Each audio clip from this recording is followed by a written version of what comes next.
Uncle Yarv number 3, Gay Edition. I hope you know this will be the most decadent weekend of our lives. Narrated by Skeptical Waves. Published Wednesday, September 1, 2021 by Curtis Yarvin.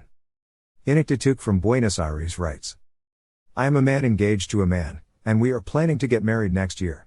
Marriage is my favorite traditional institution, and from what I read, I think we have similar views on it.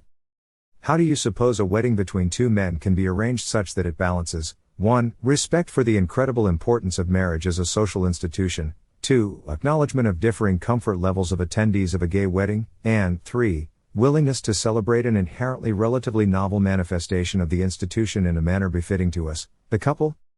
I would suggest copying the only gay wedding I have ever been to, except that it involved a chartered plane, an old European palace, Seal and David Blaine.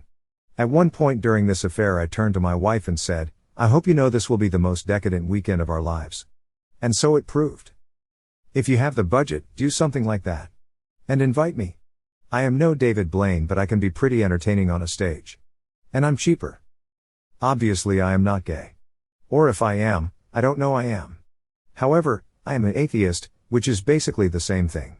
Ariana Fallaci, who was also an atheist, once interviewed the Pope and was like, Pope, I want to be a good person, but I don't believe in God. And the Pope was like, no problem, my child. Just act as if you did.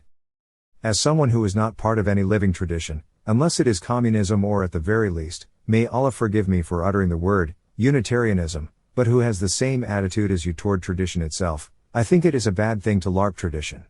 I am even, slightly, skeptical of actual converts. When in Babylon, do as the Babylonians. Because there is no real tradition of which you can honestly be part, except for the modern tradition in which everyone invents themselves. You have to invent yourself.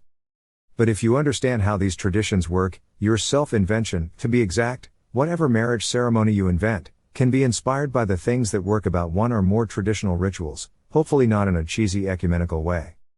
You cannot have a gay Catholic wedding. It's a contradiction in terms.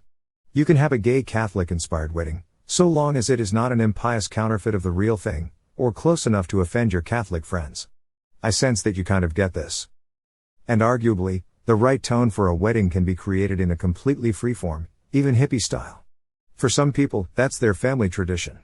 My family tradition is called City Hall. All it takes is the requisite tone of seriousness and weight. You definitely do not want anything about your wedding to be in any way cringe. If you wanted to bend over backward to respect your homophobic friends, it is not at all impossible to have a wedding without an on-stage kiss. I don't think most people would want to go this far, but it would demonstrate a kind of odd, self-sacrificing tolerance not much found in these bitter days, a real tolerance. Yeah, okay, maybe not.